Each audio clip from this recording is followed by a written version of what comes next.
Selamat pagi pemirsa, Fox News hadir untuk menemani di sela-sela aktivitas Anda.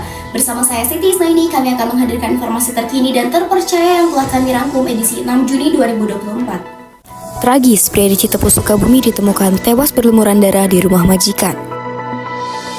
Konflik ekonomi kian memanas, wanita Parubaya di Cibadak dianiaya dengan batu asahan. Kabar duka di Cianjur, 3 anak tercebur dan terseret arus sungai, 1 orang diantaranya tewas. Menghabiskan waktu libur semester dengan menikmati destinasi wisata Pondok Halimun, Sukabumi. Menyelami sejarah dan kekayaan budaya yang ada di Museum Kipahare. Keseruan memetik dan menikmati stroberi langsung di kebun Rizky Stroberi Cirumpang. Informasi pertama datang dari wilayah Sukabumi, di mana telah ditemukan seorang pria berinisial AS tewas di ruang tamu rumah majikannya, tepatnya di Desa Citepus, Kecamatan Palabuhan Ratu, Kabupaten Sukabumi. Korban yang kerap disapa Cici ini tewas dalam keadaan telanjang dan bersimbah darah. Informasi lebih lanjut akan disampaikan oleh rekan saya Alika yang sudah berada di lokasi kejadian. Berikut laporan selengkapnya. Baik pemirsa, saat ini saya sudah berada di lokasi kejadian di mana telah ditemukan seorang mayat pria yang telah bersimbah darah di ruang tamu rumah majikannya. Kejadian ini terjadi pada hari Sabtu 4 Mei 2024 pada pukul 4:15 waktu Indonesia bagian Barat, tepatnya di Desa Citepus, Kecamatan Palabuhan Ratu, Kabupaten Sukabumi. Menurut keterangan saksi, jam 3:40 waktu Indonesia bagian Barat, saksi sempat mendengar teriakan korban dari dalam rumah. Manggil cucu, tapi udah nggak ada yang mau teriak-teriak di dalam. Gitu. Udah selesai teriak-teriak? Ya, terus udah lama ada yang di dalam ngintip dalam jendela. Udah ngintip dalam jendela, terus kita teriakin terus, cucu keluar cucu. Keluarlah itu pelaku. Ditanya, mana cucunya? Katanya ada lagi sholat tahajud. Katanya, masa kata Tante Puji masa sholat tahajud? Teriak-teriak gitu kan. Dah gitu, udah gitu kata dia itu mah lagi bercanda, sudah biasa. Jangan dia teh masuk aja ke ruangan satu lagi itu ada apa itu pintu di atas. Nah dia mungkin lari, kita nggak tahu. Setelah kita periksa dari alat komunikasi korban yang masih berada di TKP, dia asalnya dari mana, kita tracking arahnya kemana, ya kita cari tuh angkutan umum terutama bis ataupun angkutan lainnya, kita cek, periksa sesuai dengan ciri-ciri pelaku yang dilihat oleh saksi di TKP. Kemudian kita lakukan pemeriksaan, penyekatan. Ya, syukur alhamdulillah kami berhasil mengamankan pelaku di Patung Kuda. Motif masih kita dalami ya, karena masih dalam proses pemeriksaan. Kami masih dalami, saksi-saksi masih kita periksa, termasuk juga dengan pelaku. Untuk sekedar informasi, sekarang untuk korban sedang diotopsi di Kramat Jati, Rumah Sakit Polri di Jakarta. Terima kasih Alika. Pemirsa, informasi selanjutnya masih dari wilayah yang sama, di mana telah ditemukan seorang ibu rumah tangga bernama Neni Mulyani berusia 49 tahun yang mengalami luka serius setelah dihantam dengan batu asahan oleh tetangganya sendiri yang berinisial A. Insiden tersebut terjadi pada hari Selasa 4 Juni 2024 sekitar pukul 11.30. Seorang wanita Parubaya bernama Neni Mulyani mengalami luka serius di bagian kepala setelah diduga menjadi korban penganiayaan pada siang Selasa 4 Juni 2024. Insiden penganiayaan tersebut terjadi di Kampung Selamanjah, Desa Batu Nunggal, Kecamatan Cibadak, Kabupaten Sukabumi. Menurut Hilman selaku saksi yang mengantarkan langsung korban ke rumah sakit, korban ditemukan tergeletak di dapur dalam keadaan bersimbah darah di bagian kepala. Korban kemudian dilarikan ke RSUD Sekarwangi, Cibadak. Karena korban membutuhkan pertolongan lebih lanjut, korban dipindahkan ke Rumah Sakit Herminda pada malam hari. Yang saya tahu, korban udah di depan rumahnya, banyak orang, terus ditaikin pakai mobil angkot dibawa ke rumah sakit sama saya. Yang saya tahu itu aja, karena di rumah sakit Herminda sekarang. Terduga pelaku yang merupakan tetangga dekat korban langsung diamankan oleh warga sekitar dan diserahkan langsung ke Polsek Cibadak bersama dengan barang bukti berupa batu asahan yang diduga digunakan dalam penyerangan tersebut. Saat dilakukan penyelidikan, Polsek Cibadak mengonfirmasi bahwa pelaku melakukan kekerasan tersebut karena faktor ekonomi. Di mana ditemukan juga berupa kalung emas yang menjadi barang bukti dalam kasus penganiayaan tersebut. Si pihak korban ada di rumahnya dan tidak jauh dari rumahnya si pelaku itu. Kemudian ada di tengah rumah, tiba-tiba si pelaku memukuli si korban tersebut ke arah muka dengan alat yang dibawa dari rumahnya. alatnya itu alat batu asahan. Alat batu asahan, kemudian dia memukuli muka korban dengan alat itu dengan beberapa kali. Kemudian dia diseret yang bersangkutan itu ke arah rumahnya juga, masih di dapur. Kemudian dilakukan penganiayaan juga. Kita terkait dengan kejadian perkara ini kita sangkakan yang bersangkut pasal 365 ayat 1 atau 351 ayat 2 dengan ancaman 9 tahun. Pemirsa, informasi terkini selanjutnya datang dari wilayah yang berbeda, di mana 3 orang anak tercebur saat hendak menyeberangi sungai di Kampung Cukang Binong, Desa Cipetir, Kecamatan Cibeber, Kabupaten Cianjur. Kejadian ini mengakibatkan 1 orang meninggal dunia dan 2 orang lainnya berhasil diselamatkan. Informasi lebih lanjut akan disampaikan oleh rekan saya Najmi Galisa yang sudah berada di lokasi kejadian. Berikut laporan selengkapnya. Terima kasih Isna. Baik pemirsa, saat ini saya sudah berada di lokasi di mana 3 orang anak tercebur dan terbawa arus, tepatnya di Kampung Cukang Binong, Desa Cipetir, Kecamatan Cibeber, Kabupaten Cianjur pada sore hari Senin 3 Juni 2024. Menurut keterangan warga setempat, kejadian ini terjadi karena tepi sungai yang licin setelah diguyur hujan, menyebabkan 3 orang anak tersebut terpleset dan terbawa arus. Kejadian itu diketahui warga karena salah satu korban berteriak meminta tolong dalam kondisi sudah terjebur ke sungai. Warga yang mendengar teriakan tersebut segera menyelamatkan para korban, tetapi hanya 2 orang yang berhasil diselamatkan dan 1 orang diantaranya sudah hanyut terbawa arus. Kirain dia ada motor keguling katanya gitu. Niatnya si Pak Haji itu mau nolong yang motor jatuh, padahal bukan nolong motor jatuh, yang naik motor nolongin cucunya gitu. Kepala BPBD Kabupaten Cianjur, Asep Sukmawijaya mengatakan setelah mendapatkan laporan, tim BPBD langsung menyusuri sungai untuk melakukan pencarian korban yang hanyut.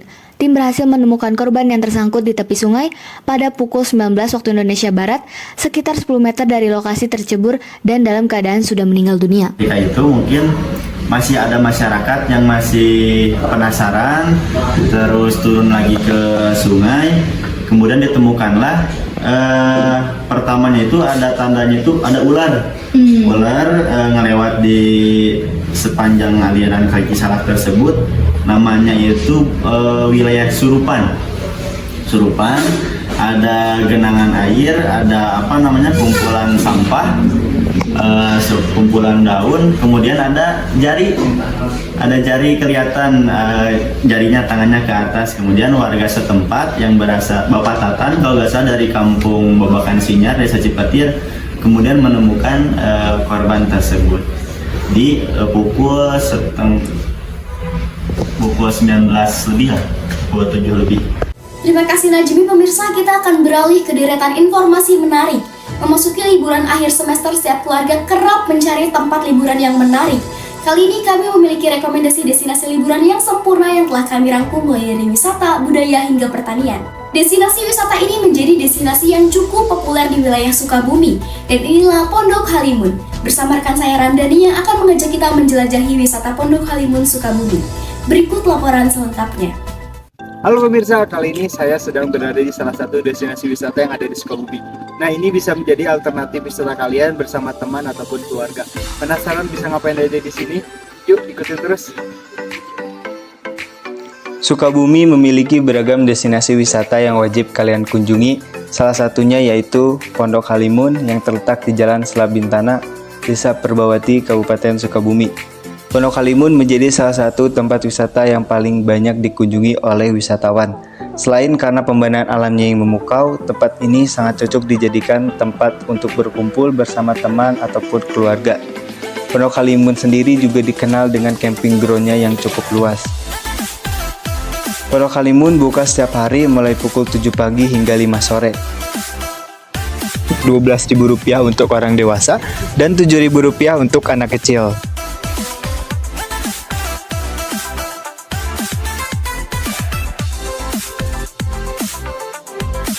Perjalanan dari gerbang utama menuju tempat wisata memakan waktu sekitar 15 menit.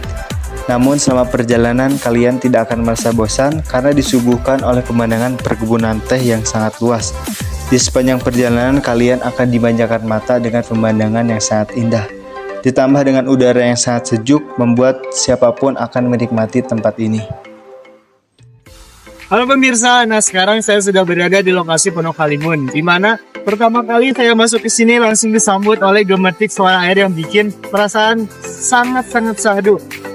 Kita bisa bermain air di sini, tapi sebelum itu kita jelajah dulu ada apa aja di Pondok Halimun. Ikutin terus. Tempat wisata dengan luas 60.000 meter ini menyuguhkan pemandangan yang sangat indah. Dengan hamparan hutan yang masih rimbun dan aliran sungai yang tenang membuat tempat ini terasa sangat syahdu. Selain itu, tempat wisata ini sangat ramah bagi anak-anak tetapi dengan pengawasan orang tua. Dulunya, kawasan Pondok Halimun merupakan kawasan hutan belantara yang tidak terawat. Namun saat ini, Pondok Halimun mengalami banyak perubahan. Terdapat banyak fasilitas pendukung seperti lahan parkir yang luas, musola, toilet, gazebo, pusat oleh-oleh, hingga camping ground yang sangat luas.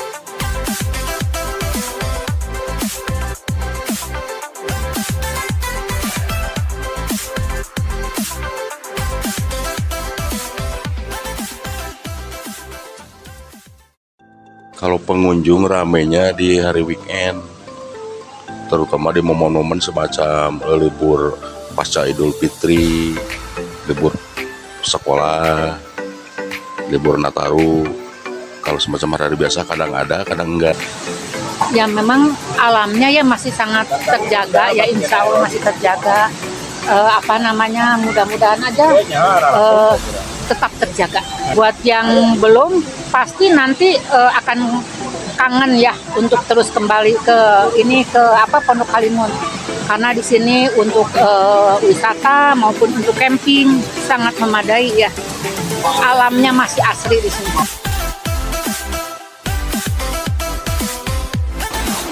Bener-bener seger banget air yang ada di sini. Kalian harus cobain langsung air yang ada di Pondok Halimun ini. Ini airnya langsung dari Gunung Gede dan kalian harus cobain kesegaran yang ada di sini.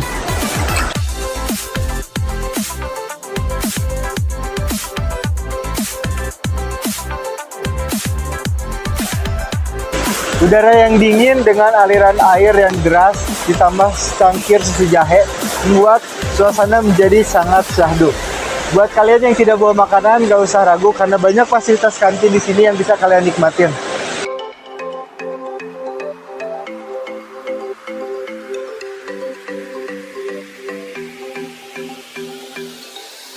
Nah pemirsa, bagaimana keseruan kita hari ini berlibur di Pondok Halimun? Suasana yang asli dengan hutan yang masih rimbun ditambah dengan gemercik air sungai membuat perasaan kalian tenang, dimana kalian merupakan sejenak hiruk-pikuk dari perkotaan. Mungkin segitu saja yang bisa saya sampaikan. Saya Ramdhani, kembalikan ke studio. Terima kasih Ramdhani atas laporannya. Pemirsa, selanjutnya kami memiliki rekomendasi wisata budaya yang ada di Sukabumi, yaitu Museum Kipahare. Museum ini menawarkan keunikan yang sangat menarik. Bersama rekan saya Najmi Halisa yang akan mengajak Anda menyelami kekayaan budaya dan sejarah yang ada di Museum Kipahare. Berikut laporan selengkapnya. Halo pemirsa, kali ini saya berada di salah satu destinasi budaya yang menarik di kota Sukabumi, yaitu Museum Kipahare. Museum Kipahare menyimpan banyak sejarah dan kebudayaan yang menarik. Penasaran ada apa aja di dalamnya? Yuk ikutin terus perjalanan saya.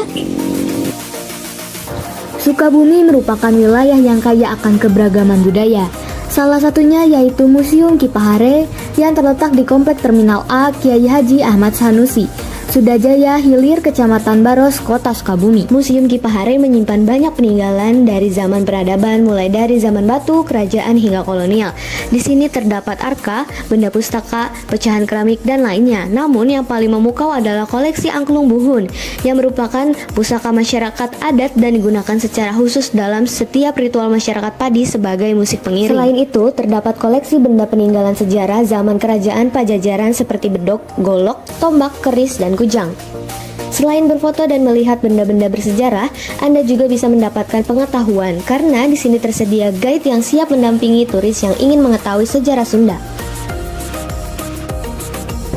Oke pemirsa, sekarang saya sudah berada di depan Museum Kipahare. Saat pertama kali saya memasuki museum ini, saya disambut dengan sejarah singkat mengenai Museum Kipahare. Museum ini buka setiap hari dari pukul 1 siang hingga jam 8 malam. Museum ini bukan hanya menampilkan benda-benda bersejarah, tetapi juga memperlihatkan aspek kesenian dan kebudayaan Sukabumi. Contohnya arkabaros yang bertarik periode klasik, batu sangyang yang ditemukan di tempat peribadatan masyarakat Sunda pada masa lalu, batu bidak catur yang usianya sudah mencapai jutaan tahun, arka Polynesia, dan lainnya. Pendirian Museum Kipahare itu diawali dari berdirinya sebuah komunitas namanya Paguyuban Kipahare tahun 2016. Cuman pergerakannya itu dari tahun 2012. Hampir semua benda-benda yang kita jumpai itu sudah tidak digunakan oleh masyarakat. Kunjungan mancanegara itu setiap tahunnya ada, tapi tidak tentu jumlahnya. Mereka mendapatkan informasi itu biasanya dari internet, tapi kita sebetulnya tidak punya web khusus, tapi mungkin ada beberapa konten kreator yang memang memberitakan museum ini. Harapannya memang kami ingin menjadikan Museum Kipahare ini sebagai living museum. Di pemahaman masyarakat tentang budaya itu tidak selalu dikaitkan dengan klinik atau mistis, tapi kita angkat bagaimana masyarakat mengenal benda yang ada di museum ini secara ilmiah. Pemirsa, arsitektur bangunan yang tradisional dan papan bertuliskan Museum Kipahare yang menggunakan aksara Sunda ini mencerminkan kebudayaan Sunda yang melekat dengan Museum Kipahare. Pengalaman mengunjungi Museum Kipahare akan menjadi momen yang tak terlupakan untuk menyusuri keberagaman budaya dan sejarah yang ada di sini. Anda tidak akan dikenakan biaya karena akses masuk ke museum ini gratis. Jadi, jika Anda senang mengunjungi tempat-tempat bersejarah dan senang menggali keberagaman budaya yang ada, Anda harus datang ke Museum Kipahare. Pemirsa, itulah perjalanan saya menyusuri keberagaman budaya dan sejarah yang ada di Museum Kipahare, tempat yang mampu memperkaya pengetahuan dan pengalaman kita akan budaya. Saya Najmi Kalisa melaporkan untuk Fox News, kembali ke studio. Terima kasih Najmi. Pemirsa, informasi selanjutnya masih dari daerah yang sama. Kali ini tempat yang menjadi rekomendasi adalah agrowisata yang berlokasi di Cilumpang, yaitu agrowisata Petik Sendiri Rizky Strawberry yang menawarkan keunikan dan keindahan tersendiri. Bersama rekan saya Ramdhani yang akan mengajak Anda menikmati keasrian dan kesegaran agrowisata Petik Sendiri Rizky Strawberry. Berikut laporan selengkapnya.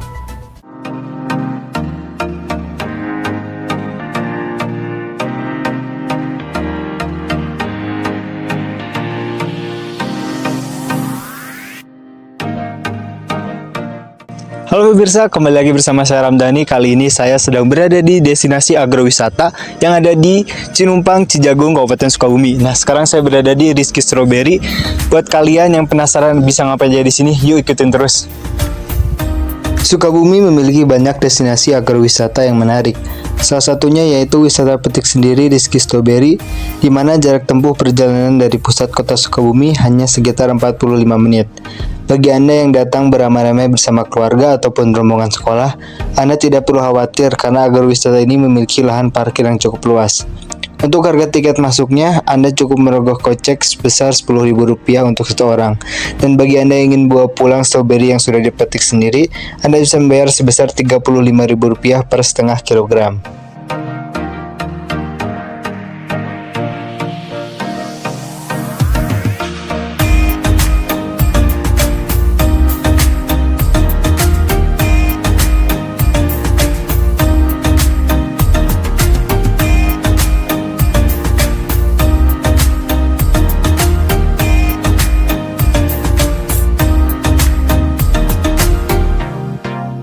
Nama saya Ade Jamaludin.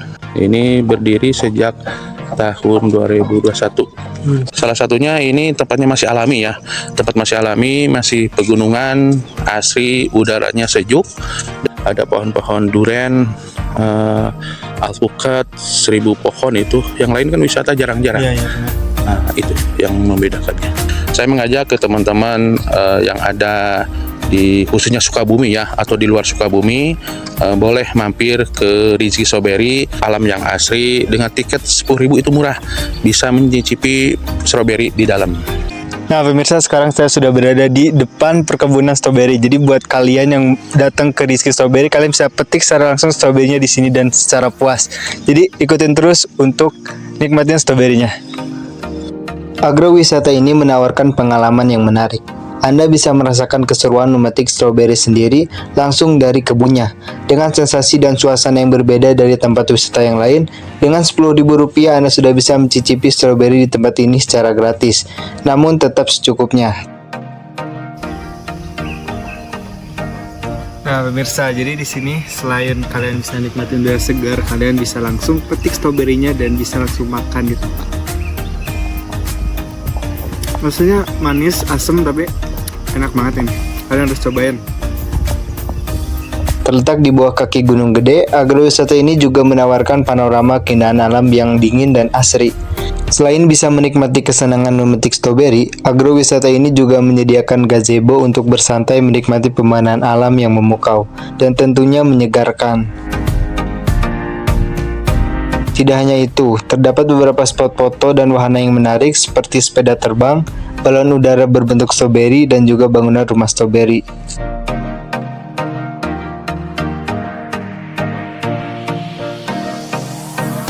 Namanya Bu Yiyin. Enak sih kesini, udaranya kan segar ya. Jadi kalau jalan pagi-pagi gitu kan lebih enak gitu. Ya buat edukasi ya. Apalagi bawa cucu. Ini juga tuh bawa hadiah, bawa oleh-olehnya.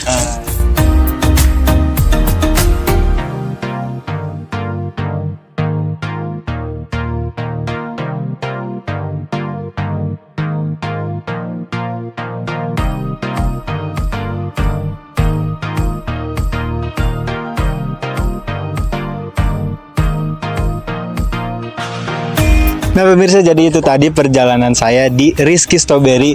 Di sini memberikan sensasi yang berbeda dari tempat wisata lainnya karena di sini kalian bisa metik stroberi sendiri. Nah buat kalian yang masih bingung liburan kemana, yuk ajak teman keluarga untuk datang ke Rizky Strawberry. Terima kasih Ramdhani atas laporannya. Wah, sangat menarik sekali, bukan? Baik pemirsa, informasi tadi sekaligus menutup perjumpaan kita kali ini. Saya Siti Isaini dan tim yang sedang bertugas pamit undur diri. Terus saksikan Fox News untuk mendapatkan berita aktual dan menarik lainnya. Selamat pagi dan sampai jumpa.